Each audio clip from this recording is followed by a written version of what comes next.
तो प्रिय विद्यार्थियों, आपका स्वागत है YouTube channel Kushwaha sir official में। तो आज हम कंसेप्ट नंबर 2 देखेंगे क्षारक को पढ़ने का। ठीक है, कंसेप्ट नंबर 2 के अनुसार आपका क्षारक क्या होता है।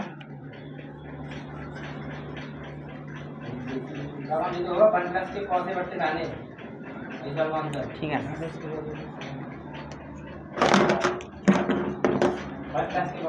वो जो आपका कंसेप्ट नंबर 2 है, इसके अनुसार क्षार क्या होता है। कंसेप्ट नंबर 2 कहता है वे पदार्थ जो जल में OH नेगेटिव आयन देते हैं क्या कहलाएंगे, आपके क्षार कहलाएंगे। फॉर एग्जांपल के लिए मैं आपके लिए मान ली क्षार लेकर आया NaOH। ठीक है, तो मैंने इसको जल में डाला, जल के लिए क्या लिखूंगा यहाँ पर मैं AQ। ठीक है, जैसे ही मैंने NaOH को जल में डाला तो क्या बना इसका, ये बना Na पॉजिटिव OH नेगेटिव। ठीक है, यानी जो पदार्थ जल में OH नेगेटिव आयन देगा उसे हम क्या कहेंगे, क्षारक कहेंगे। फॉर एग्जांपल के लिए एक और KOH को मैंने किस में डाला, जल में डाला, तो क्या बना आपका K पॉजिटिव OH नेगेटिव। देखो जो OH नेगेटिव आयन दे रहा है कि नहीं दे रहा है, यानी जो पदार्थ जल में OH नेगेटिव आयन देते हैं उन्हें हम क्या कहेंगे, क्षारक कहेंगे। ठीक है, तो आप क्या लिखोगे, वे पदार्थ जो जल में OH नेगेटिव आयन देते हैं क्षारक कहलाते हैं, क्षारक कहलाते हैं।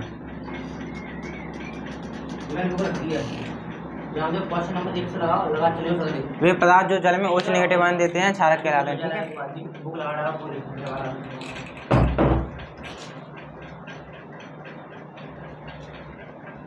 और यह उदाहरण के रूप में बता सकते हैं।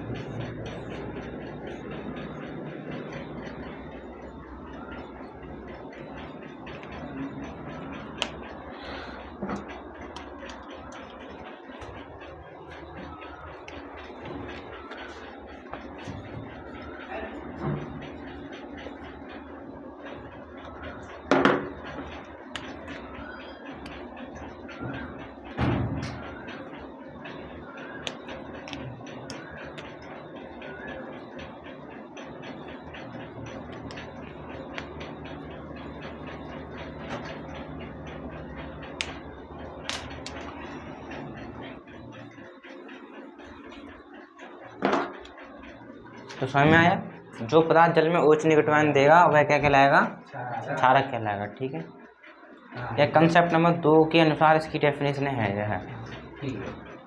ठीक है, तो इसको अब इरेज करते हैं।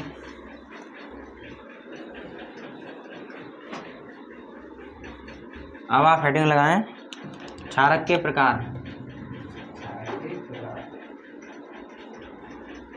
Type of base.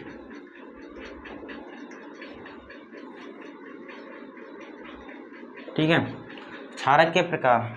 जो आपके क्षारक हैं वह कितने प्रकार के होते हैं, 2 प्रकार के होते हैं, प्रबल क्षारक और दुर्बल क्षारक। ठीक है, तो एक एक करके हम पढ़ेंगे। तो पहली हेडिंग लगा लीजिए, प्रबल क्षारक।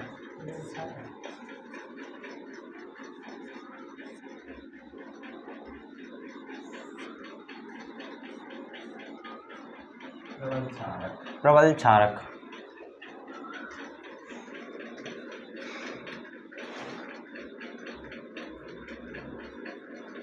हेडिंग लगाई, प्रबल क्षारक। प्रबल का मतलब होता है स्ट्रॉन्ग, स्ट्रॉन्ग यानी मजबूत, यानी जो क्षारक जल में संपूर्ण रूप से OH नेगेटिव आयन देगा वह क्या कहलाएगा, आपका प्रबल क्षारक कहलाएगा। तो ठीक है, अम्ल की तरह डेफिनेशन है इसकी भी। तो क्या लिखेंगे, जो क्षारक जल में संपूर्ण रूप से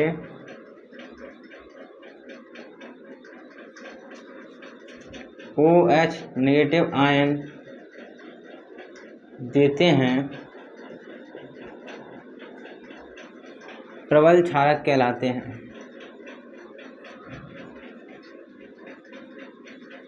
प्रबल क्षारक कहलाते हैं।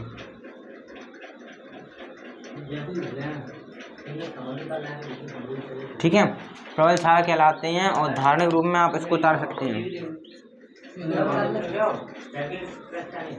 ठीक है, उदाहरण भी इसके यही है। जो क्षारक जल में संपूर्ण रूप से उच्च नेगेटिव आयन देते हैं प्रबल क्षारक कहलाते हैं। आपके यही एग्जाम्पल प्रबल क्षारक के हो जाएंगे।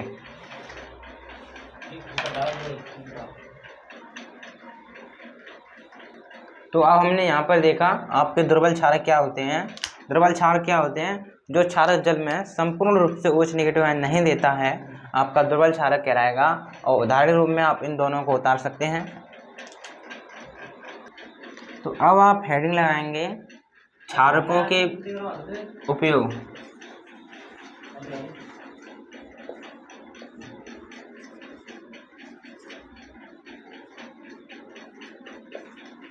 Usage of base. तो इसमें पहला है सोडियम हाइड्रोक्साइड। सोडियम हाइड्रोक्साइड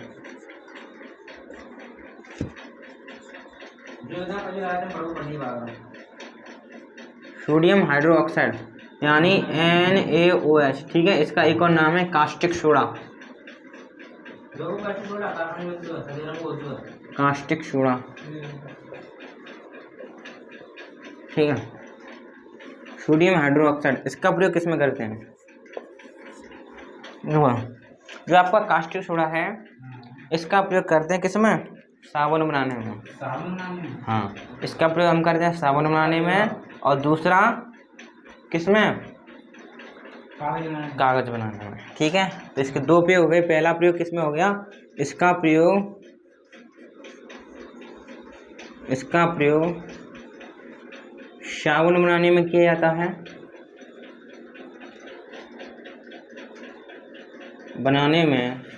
जाता है। नंबर 2 पर क्या है इसका? और इसका प्रयोग किसमें किया जाता है? इसका प्रयोग कागज बनाने में किया जाता है।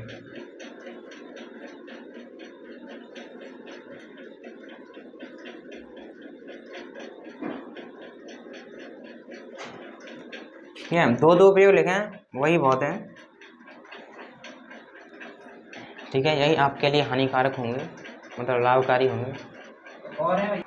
तो अब हम देखेंगे दूसरा क्षारक जिसका नाम है मैग्नीशियम हाइड्रोक्साइड यानी MgOH का होल टू आई, जिसको हम मिल्क ऑफ मैग्नीशिया के नाम से भी जानते हैं। पेपर में पूछा गया प्रश्न है मिल्क ऑफ मैग्नीशिया का केमिकल सूत्र लिखिए, तो आपको लिखना था MgOH का होल टू आई। ठीक है, अब इसके हम उपयोग देखेंगे क्या प्रयोग होते हैं।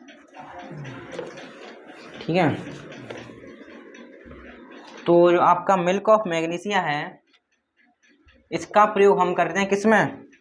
इसका प्रयोग हम करते हैं इनो बनाने में। किसमें करते हैं? इनो बनाने में। तो आप लिखेंगे इसका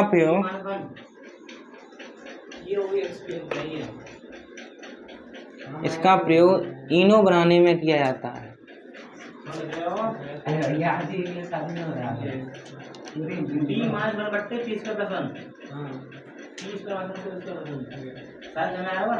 इसका प्रयोग इनो बनाने में किया जाता है। और सेकंड है इसका प्रयोग प्रति अम्ल के रूप में किया जाता है। प्रति अम्ल के रूप में किया जाता है। ऊपर वाला समझ में आया होगा। इनो बनाने में प्रति अम्ल क्या होता है? एंटासिड। प्रति अम्ल मतलब उसी पेट की एसिडिटी को दूर करने में। हाँ, पेट की जो अम्लता है, पेट में खराबी हो जाती है, उसी को दूर करने में करते हैं, यानी यह प्रति अम्ल के रूप में काम करता है। ठीक है, प्रति अम्ल के रूप में किया जाता है। प्रति अम्ल उन्हें कहते हैं जो पेट की एसिडिटी को दूर करते हैं। ठीक है, तो आपका मिल्क ऑफ मैग्नीशियम हो गया। अब हम देखेंगे कैल्शियम हाइड्रोक्साइड क्या होता है। ठीक है, मतलब इसके उपयोग देखेंगे क्या उपयोग हैं, और इसका रासायनिक सूत्र होता है कैल्शियम हाइड्रोक्साइड, यानी इसको हम भुजा चूना भी कहते हैं। ठीक है, इसके हम उपयोग की बात करते हैं। जो आपका भुजा हुआ चूना है इसका प्रयोग हम करते हैं सफ़ेदी करने में। किसमें करने हैं? सफ़ेदी करने में इसका प्रयोग करते हैं। तो आप लिखेंगे इसका प्रयोग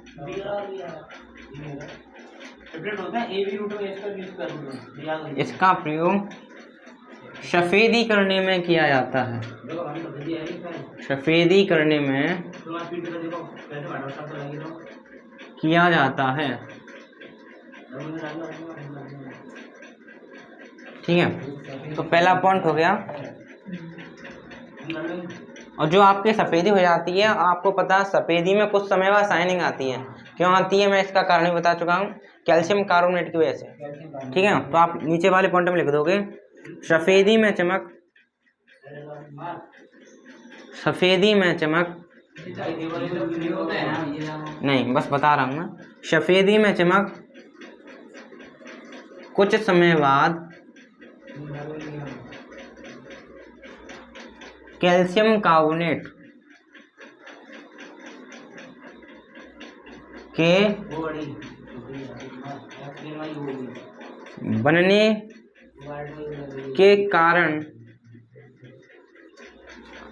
आती है। जो आपकी सफ़ेदी में चमक है कुछ समय बाद किसके कारण आती है, कैल्शियम कार्बोनेट के बनने के कारण आती है। ठीक है, कैसा क्या होता है, देखो ये होता है, जो आपका बुझा हुआ चूना है इसको क्या किया हमने, दीवार पर लगा दिया है। ठीक है, लगा दिया है। अब क्या होगा, जो आपके एटमॉस्फेयर में इससे कौन सी गैस रिएक्शन करेगी, कार्बन डाइऑक्साइड। ठीक है, CO2। क्या इससे CO2 आपसे से क्या करेगी, इससे रिएक्शन करेगी। ठीक है, ये आपका दीवार पर लगा हुआ है और वायुमंडल से आपकी CO2 गैस इससे रिएक्शन करेगी और बना देगी आपका क्या, जो वाली रिएक्शन मैंने कल भी कराई थी, क्षार की अधातु ऑक्साइड के साथ क्रिया के रूप में कराई थी, कराई थी। ठीक है, तो क्या बनेगा, आपको पता क्या बनेगा, कैल्शियम कार्बोनेट। ठीक है, ये बनेगा और क्या निकल जाएगा, जल निकल जाएगा वाष्प रूप में। ठीक है, तो आप देख रहे हैं इसकी वजह से आपकी दीवार होती है उस पर सफ़ेदी क्या आती है, चमक आती है, शाइनिंग आती है, इसकी वजह से। ठीक है, कैल्शियम कार्बोनेट की वजह से, जिसे हम संगमरमर भी बोलते हैं। ठीक है, हाँ, आप इसको नोट करें, नाइट्रोजन गैस निकलती है, हाँ, नाइट्रोजन डाइऑक्साइड। देखो अब हम देखेंगे क्या, अब आप हेडिंग डालें पीएच मान। पीएच पैमाना क्या होता है आपका, पीएच क्या होता है। ठीक है, पहले तो आप समझें पीएच की फुल फॉर्म क्या होती है, तब पढ़ेंगे हम पीएच पैमाना क्या होता है। देखो पीएच की फुल फॉर्म होती है पोटेंज ऑफ हाइड्रोजन। पोटेंज ऑफ हाइड्रोजन,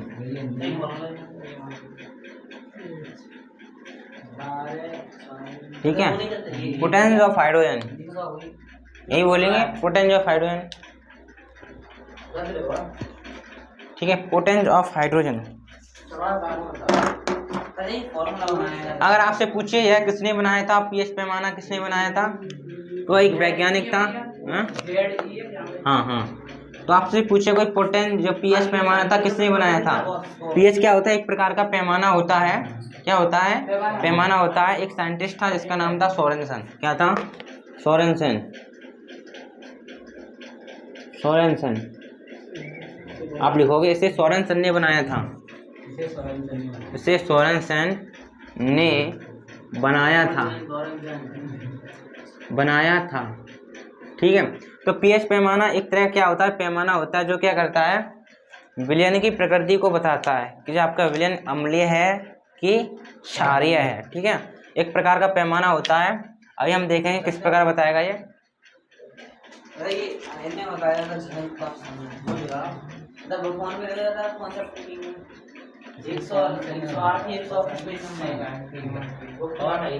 देखो यह क्या एक पीएच प्रकार का पैमाना होता है। ठीक है, जैसा अपना स्केल होता है उसी प्रकार का यह भी एक स्केल होता है जो प्रकृति को जो विलयन है उसकी प्रकृति के बारे में बताता है। देखो कैसे बताता है, पहले तो इसको पीएच पैमाना बनाता हूँ मैं। इस प्रकार आपका कुछ पैमाना सा होता है। आपका ये पैमाना है, कहाँ से स्टार्ट होगा, 0 से स्टार्ट होगा। 1 2 3 4 5 6 7 8 9 10 11 12 13 14 ठीक है। तो ये आपका पैमाना होता है, कहाँ तक होता है, 14 तक होता है। ठीक है। तो यह आता किसी विलयन की प्रकृति के बारे में बताता है, नेचर के बारे में बताता है। यदि आपका पीएच मान, यदि जो आपका पीएच मान है, पीएच मान क्या हो जाए, यदि आपका पीएच मान क्या है, 7 से कम हो जाए। एक किसका कम है, 7 से कम का ही तो है। ठीक है। यदि आपका पीएच 7 से कम है, यानी 0 से लेकर 6 तक के बीच में ही है, 0 से लेकर 6 तक है, कहने के बाद 7 से कम है। 7 से कम यानी 6, 5, 4, 3, 2, 1 कुछ भी हो सकता है। यदि आपका पीएच मान 7 से कम है तो आप बता दो क्या वह विलयन कैसा है, आपका अम्लीय है, अम्लीय है। ठीक है, यानी एसिडिक मीडियम है उसका। पीएच मान ये वाला देखा नहीं है ये, अच्छा उस ग्राफ में ये वाला चीज नहीं जानते हो, मैं इसमें लिखूंगा। इसका मतलब क्या है, 5 बड़े वो 7 बड़े 5 से, इसका मतलब है 7 से छोटा, यही तो बोलेंगे 7 से छोटा, स्मॉलर देन 7। ठीक है। तो इस प्रकार जो पीएच पैमाना यदि आपका 7 से छोटा हो, कम हो, तो उसे क्या बोलेंगे, आपका विलयन होगा अम्लीय। यदि आपका पीएच मान क्या हो, ज्यादा हो, किससे, ग्रेटर देन 7 हो, तो आप बता दो विलयन कैसा है, वह क्षारीय है। मतलब आपको क्या होगा, प्रश्न में अभी बताऊंगा किस प्रकार प्रश्न आएगा। आपको विलयन दे देगा कि आपके पास 3 विलयन है, एक का पीएच मान 7 से कम है, एक का मान ज़्यादा है और एक का मान 7 है, तो आप बताओ उनकी प्रकृति बताओ। या बोल देगा आपके पास 3 विलयन है, एक का पीएच मान 5 है, एक का 8 है और एक का 7 है, तो उनकी प्रकृति बताओ। तो आप बताना पड़ेगा, आप ये वाला कॉन्सेप्ट लगाओगे। 7 से कम है तो अम्लीय है, 7 से ज़्यादा तो क्षारीय है। यदि क्या हो, आपका पीएच मान क्या हो जाए, पीएच मान 7 ही हो जाए, उसको बोलेंगे उदासीन या न्यूट्रल। न्यूट्रल हो जाएगा वो, क्या हो जाएगा, वह उदासीन हो जाएगा। ठीक है, उदासीन हो जाएगा। ठीक है। तो पता चला 7 से कम तो अम्लीय, 7 से ज़्यादा तो क्षारीय, 7 उदासीन। तो कुछ मैं आपको विलयन भी बता देता हूँ जिनके पीएच मान क्या होते हैं, फिक्स होते हैं। पूछा भी गया है, जैसे कि आपसे पूछ ले कहीं शुद्ध जल का पीएच मान बताओ, या शुद्ध जल हो या आशुद्ध जल हो, शुद्ध जल का पीएच कितना होता है, 7 होता है। ठीक है। और इसी प्रकार आपसे कोई पूछ ले क्या, किसका, लेमन जूस, यानी लेमन जूस का क्या होगा पीएच मान, लेमन जूस का क्या होगा, खट्टा नहीं होता लेमन जूस, नींबू का, इसका होता है 2.5।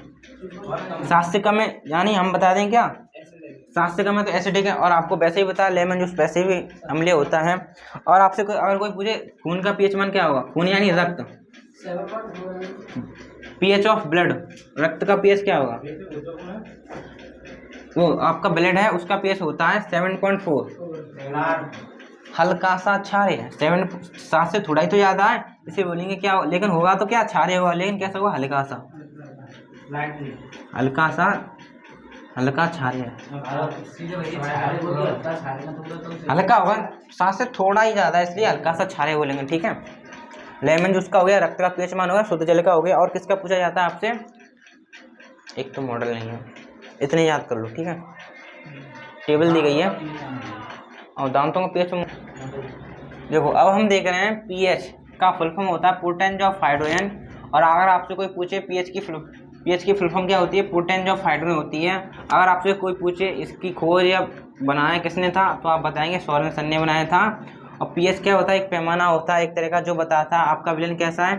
यदि आपका पीएच मान 7 से कम है तो वह अम्लीय होगा, 7 से ज़्यादा है तो वह क्षारीय होगा, और यदि आपका पीएच मान 7 है तो वह कैसा होगा, उदासीन होगा। मैंने कुछ पदार्थों के महत्वपूर्ण पीएच मान भी लिख दिए, जैसे कि शुद्ध जल या अशुद्ध जल का पीएच मान कितना होता है, 7 होता है। और लेमन जूस का पीएच मान 2.5 होता है। और आपका रक्त का पीएच मान कितना होता है, 7.4 होता है, जो कैसा होता है, हल्का सा क्षारीय होता है। ठीक है। तो हम कुछ प्रश्न भी दे रहे हैं, आप उनको पीएच मान देखकर आपको उनकी प्रकृति बतानी है कि वह अम्लीय है, क्षारीय है, क्या उदासीन है। तो प्रिय विद्यार्थियों, आपके यहाँ पर प्रश्न दिए गए हैं। अभी मैंने आपको अम्लीय, क्षारीय, उदासीन का कॉन्सेप्ट समझाया था, उसी के ऊपर आपके प्रश्न दिए गए हैं। हाँ, तो कह रहा है, पहला प्रश्न देखते हैं। कह रहा है कोई, क्योंकि आप जानते हैं आपके हाई स्कूल स्तर में क्या हो गया है, आपकी बार आपके प्रश्न में किया गया है, आपका 70 नंबर का पेपर होता है जिसमें 50 नंबर का आपका लिखित होता है और 20 नंबर के बहुविकल्पीय प्रश्न आते हैं। तो यहीं से इसलिए बहुविकल्पीय प्रश्न कराना अनिवार्य है, तो यही इसलिए मैंने बहुविकल्पीय प्रश्न कराए हैं। तो पहला है, कह रहा है कोई विलयन लाल लिटमस को नीला कर देता है तो इसका पीएच मान संभवतः है। तो आपको सबसे पहले यह सोचना पड़ेगा, लाल लिटमस को नीला करने वाला विलेन कैसा होता है? कैसा होता है? बेसिक होता है, यानी क्षारीय होता है। क्षार के पास ही तो पावर है कि लाल लिटमस को नीला कर दे, अम्ल के पास तो नहीं है, अम्ल लाल को नीला कर ही नहीं पाएगा। ठीक है, तो यह पावर किसके पास होती है? क्षार के पास। और मैंने बताया था क्षार का जो क्षारक होता है उसका पीएच मान क्या होता है? 7 से अधिक होता है। तो 7 से अधिक ऑप्शन कौन सा? ये वाला। ठीक है, तो ऑप्शन नंबर 10, ये भी दिमाग लगाना था। और आपको यही नहीं पता है लाल लिटमस को नीला कौन करता है, तो आप तो तुक्का लगाओगे ही। देखो, और दूसरा कह रहा है 1 बिलियन का पीएच मान 5 है, तो यह बिलियन, ये तो इजी है। अगर पीएच मान 7 से कम है तो कैसा होगा बिलियन? आपका अम्लीय होगा, एसिडिक। ठीक है, ऑप्शन नंबर 3 कह रहा है, और क्वेश्चन नंबर 3, अम्लीय विलेन का पीएच मान है कितना होता है? 7 से कम होता है। ठीक है, और 7 से अधिक किसका होता है? क्षारीय विलेन का होता है। और शून्य किनका होता है? उदासीन का होता है। ठीक है, अब इसमें देखें हम, एक घोल का पीएच मान कितना? 4 है, तो आपका घोल कैसा होगा? इसका पीएच मान देंगे आप, पीएच मान कितना है? 4, पीएच मान 4 है, यानी 7 से कम है। 7 से कम है तो इसका सूत्र के वो ऑप्शन क्या हो जाएगा? ऑप्शन नंबर सी हो जाएगा, तो यानी एसिडिक। ठीक है, अम्लीय। इसी प्रकार के प्रश्न आपके पेपर में बनेंगे। अब इसी पर आपसे प्रश्न पेपर में पूछवाएगा। तो आशा है आपको यह चारों प्रश्न समझ में आए होंगे। अब हम आगे चलेंगे। तो माफ कीजिएगा विद्यार्थियों, जो आपका उदासीन विलयन होता है उसका पीएच मान होता है आपका कितना? पीएच मान होता है उदासीन विलयन का 7 होता है। ठीक है, तो आप इस बात को नोट करें। पेपर में पूछा भी गया प्रश्न है, शुद्ध जल का पीएच मान होता है कितना होता है? 7 होता है। वो वाला प्रश्न मैंने यहाँ पर लिखा नहीं है, आप उसको डायरेक्ट याद करें। शुद्ध जल का पीएच मान कितना होता है? 7 होता है। ठीक है, कल हम मॉडल लेकर आएंगे, उसमें ढेर सारे आपको प्रश्न कराएंगे, बहुविकल्पीय, तब आपको अच्छा लगेगा। तो अब आप लास्ट हेडिंग देख लें। ठीक है, हम भूल गए थे कराने के लिए। अब आप हेडिंग लगाएं, क्षार क्या होते हैं? क्षार क्या होते हैं? क्षार, इसको इंग्लिश में बोलते हैं एल्कली।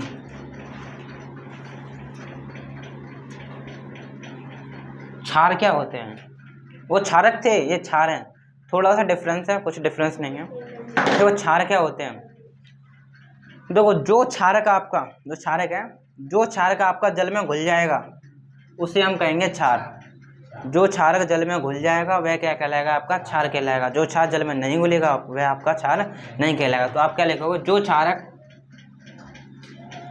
क्षारक जल में घुलनशील होते हैं, डिसॉल्व हो जाते हैं,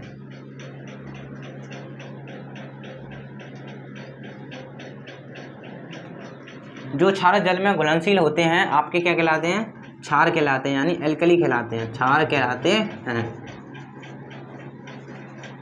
ठीक है, आपके क्षार कहलाते हैं। तो आशा है आपको यह भी डिफरेंस समझ में आई होगी। तो अब हम कल पीएच मान के ऊपर एक सूत्र लिखेंगे उसका, और उस पर ढेर सारे प्रश्न लेकर आएंगे। तो आज के लिए इतना ही, थैंक यू।